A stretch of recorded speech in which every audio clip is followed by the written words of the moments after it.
get more on the draft. ESPN's Andy Katz set to join us with a look at the top of the draft and a little deeper in this draft, as the Sixers also have 2 picks in the 20s, 24-26. We'll get his take on all of that and more on the NBA draft as ESPN's Andy Katz joins me here on the Sports Bash 97.3 ESPN. Andy, how you doing, pal?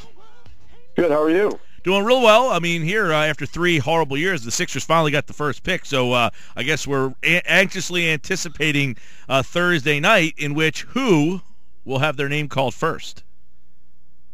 Well, I will be very surprised if it's not Ben Simmons, based on the fact that he's probably the safest pick for them. But Brown, the head coach, obviously has a relationship with him. He put up great numbers. They didn't win LSU in terms of the level they thought they would. They didn't get to the NCAA tournament.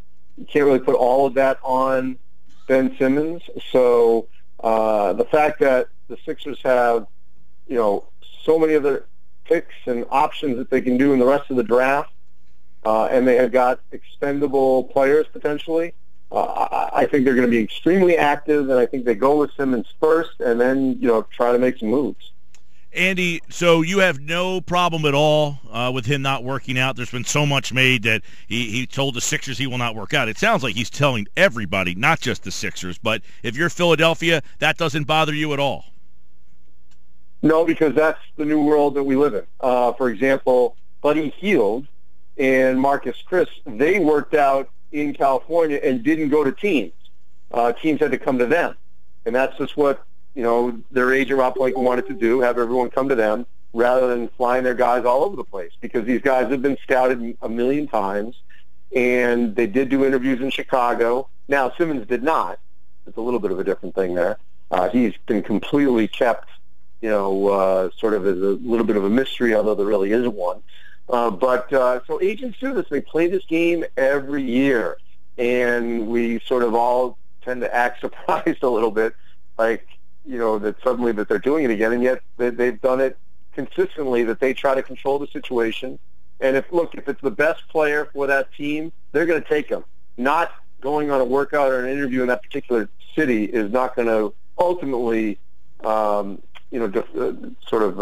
them from not making that selection. Yeah, Andy, and I tend to agree with you. The Sixers didn't work out Okafor, Embiid, or Noel. I don't think Noel was able to work out, but they drafted those guys without issue. Your opinion, is there a separation between Simmons and Ingram? Is it just will you like one guy over the other, or is there a certain skill set or something that stands out about one of the guys, particularly Simmons, over Ingram? And I'm assuming they're the only 2 guys in play for the top pick.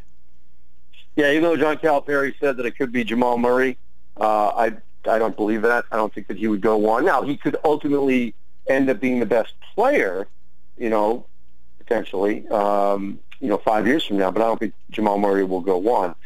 So with that being said, Simmons, more versatile. He probably has the better skills.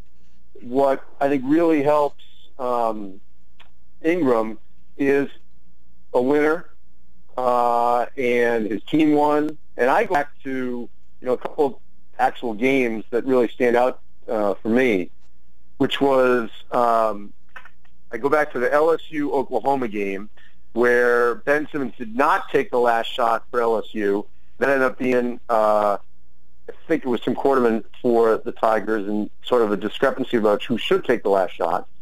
And, the case where whether or not he commanded the ball enough, whereas they go to the Duke-Yale game in the NCAA tournament, Yale comes back from 27 down. They're right there to potentially tie the game. And Brandon Ingram, successive possessions, takes the three-pointer, makes it, gets the free throw line, makes the free throw. So that was a great example of someone taking control of the situation.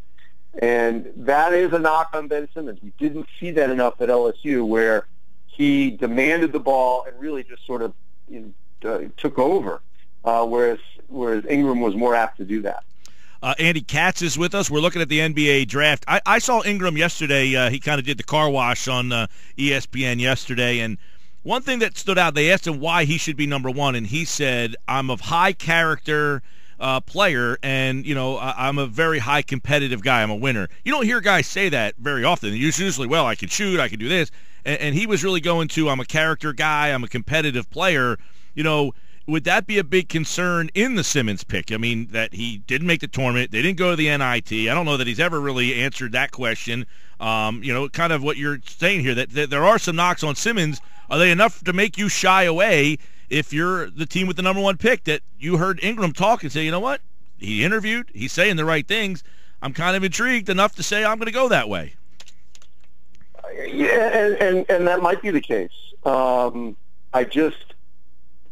I think ultimately that won't happen. I just think there's too many pluses for Simmons in the fit, with the Sixers, that I just ultimately think that that's where they'll go. I mean, it is a tough decision based on how Ingram played for Duke down the stretch, really from January on. Right. But, it's not like Simmons played horribly. I mean, he still put up great numbers.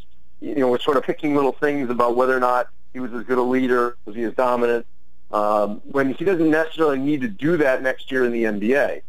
And if they've got enough pieces around him, which I think they are obviously, starting to head in the right direction, then I think he'll be fine. Now the big question is, could you have a team with Simmons, Okafor, Noel, and Embiid, assuming he can play? The answer is probably no. So someone's going to be on the move. The question is who. Andy, what do you think? You mentioned we're kind of nitpicking at Simmons a little bit, and I like Simmons, so I'm not trying, but I'm just trying to get your take as to why people are nitpicking him. What about him disappointed people about his college season at LSU? When this started, he was LeBron James. He was the number one pick. There was no ifs, ands, or buts. He was the guy that everybody was playing for. Now there's only one other guy, but what during this season at LSU casted some doubt? I think it's just the fact that he wasn't demonstrative. I think had he been demonstrative, I think then this wouldn't even be a discussion. Buddy Hield takes over games. Chris Dunn takes over games. Took over some games, although it was really probably more Grayson Allen at times. You look at some of these other players, Denzel Valentine, who's not going to go as high, but he's going to get drafted. These guys said, look, give me the ball, and I'm going to obviously score or make something happen. That's the one knock that Simmons didn't do. Now, maybe he would have done had he stayed another year. Some players do it as freshmen, some don't. Kevin Durant was that guy at Texas. He made sure that he was in a position to, command the ball and do something with it. I mean, there's something to be said when you've got a player who is willing not just to, take that big shot, but obviously can make it as well and take it again. And so, that's the one knock on Simmons. Andy Katz with us. Andy, in your mind, who's number 3? Either Jamal Murray or Buddy Hield. And I say that because I think both of them fit to the Celtics. I think this is a fit draft, if you will, after the top 2. And the Celtics need shooting. And if they determine that Buddy Hield is the best shooter, they're going to pick him. If they think it's Jamal Murray, they will pick Jamal Murray. Like Chris Dunn, I don't think fits them because they don't need a point guard. They need a shooter. And so I think you're going to see that down the line in the rest of the lottery, where there might, maybe a guy goes 1 or 2 spots higher than maybe you or someone else might think. But I think it's because of where he fits on that particular team, because so many of these guys are so close in talent. If you're Philadelphia, then, are Murray, maybe Dunn, worth moving a guy like Okafor to go after? Or Noel, I guess. I guess both those guys would be in play. Yes. Just if they determine that, basically they're going to take Simmons and, they can't play all these guys together. So if that's the case, then yes. I'm looking at deep in the draft. Philadelphia has a couple picks deep down there. How far in terms of depth do you go in this draft that you like? Where do you go down to say, if you're in this area, you're still going to get a guy that can at least be a rotational player? At 24 and 26, are you getting those type of players, or are you getting guys that you're stashing? I think there's going to be some deeper, but I think there's going to be a lot of stashing going on. I think after, probably 17, somewhere around that range. I think that I think those are all rotation guys potentially up to that first 16, 17. And then after that, it's going to be guys that have to work their way up. Sounds like, too, you like Buddy Hield. You mentioned as maybe the third guy. I love him. Yeah, love him. You think he comes right into the league and scores right away? I do. Very interesting. I really do. Yeah, I mean, just I liked him in the college game. And obviously that's a big jump heading over there. To have a guy that could score like that would be huge for a lot of teams, especially in today's NBA. I guess his game translates a lot more in today's game than it would maybe 10 years ago. The game has changed so much. Right. I mean, he's a product of that. There's no question about it. What's your thoughts on Jaylen Brown, who was in here on Tuesday with the Sixers? I would assume they're not thinking about him in this one spot, but maybe if they traded back, is he an intriguing guy that would be someone in that top 5 area? Yeah, he says that. He's being advised by Isaiah Thomas. Mm-hmm. But I'm not buying that yet. I think he ends up more in that 7 to 10 range. And once again, he could end up being that guy that ends up being one of the best players in this draft. I just don't think that, based on my conversations at this juncture, and lots going to change here in a week, that he fits the teams that are ahead of them. So that's Timberwolves would rather have a shooting guard. The Suns seem to be behind Marcus Chris, who could be next to Damari Stoudemire. We've mentioned the other teams that need a guard, and the top 2 more than likely are going to be the top 2. So that's why I think that Brown probably starts from 7 to 10. Not that he can't get in the 3 to 6, but I think it's more likely 7 to 10. Andy Katz is with us. Chris Dunn, there's been some thoughts that the Sixers really like him. What kind of NBA player do you see for Dunn? Because I don't think he had a great team at Providence, so does that change his game in the NBA? He didn't have a lot of help out on that team. He didn't, but they were in the NCAA tournament, and a lot of it had to do with him and Ben Bentel. So they had to carry that team.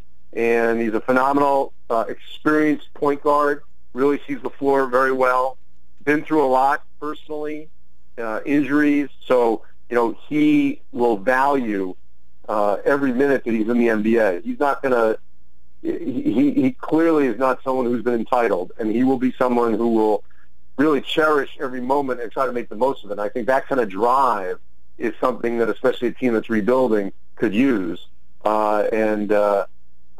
If he's there, for that second pick, or if they make a move, he would make a lot of sense. He doesn't make sense, obviously, at 1. Who's your bust in this draft, Andy? Who's the guy that you don't see translating to the NBA?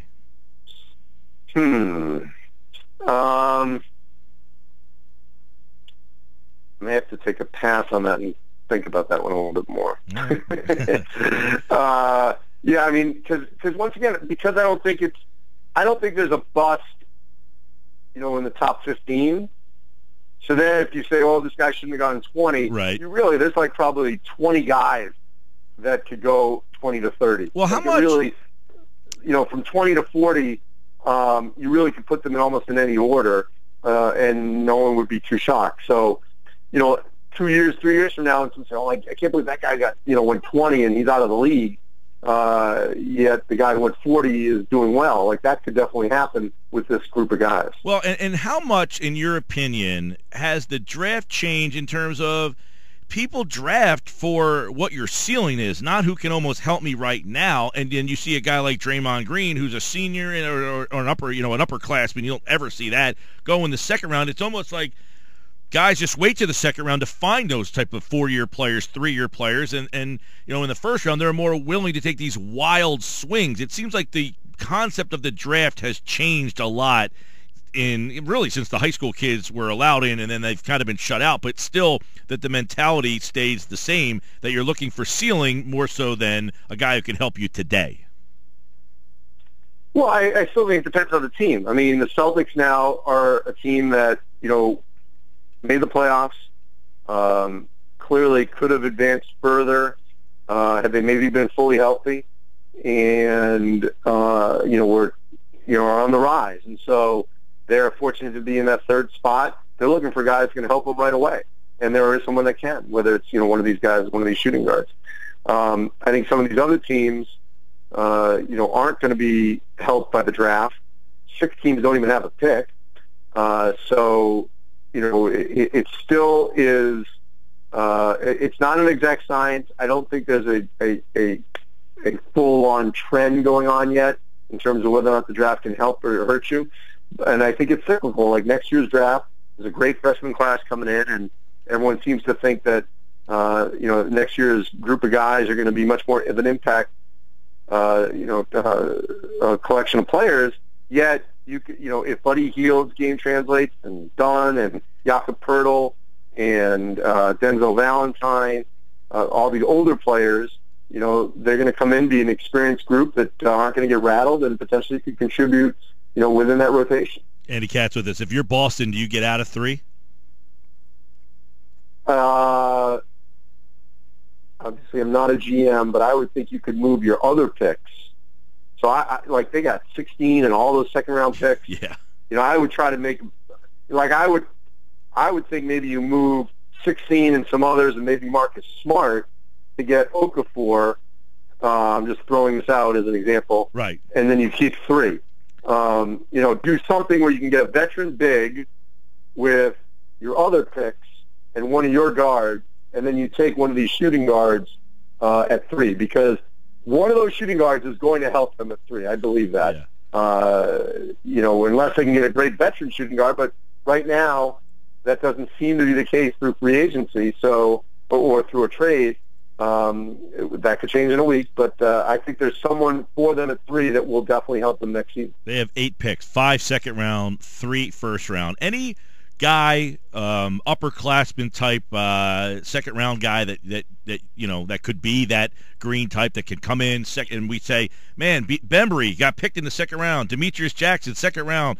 I guess Baldwin's not an upperclassman, but he's a guy who's a sophomore. That's an upperclassman in today's world.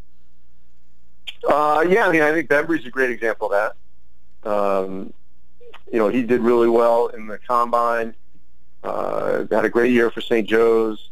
He sort of fits that mentality of that profile of a player that certainly could be a high second-round pick, be in a rotation, be coming off the bench and giving them that second burst. Andy Katz with us here. Last one for you, Andy, as we wrap up looking at the NBA draft here. The Sixers obviously have that number 1 overall pick in the draft. Bender, the international guy, I don't know how much you follow the international guys during the college season, but where for you does he fit into this mix with a lot of the college guys that you see very often? From what I've been told, he's not as polished as Porzingis, so not a guy that's going to come in and have that kind of impact. So he'd be a great pick for a team that's got multiple picks, that doesn't need that draft pick to come in and help them right away. Or a team that clearly is not a playoff team next season that doesn't need this draft pick to make a major contribution. All right, fun stuff. The draft 1 week from today here on the Sports Bash 97.3 ESPN. We've been talking with Andy Katz. Thank you, Andy. All right, thanks.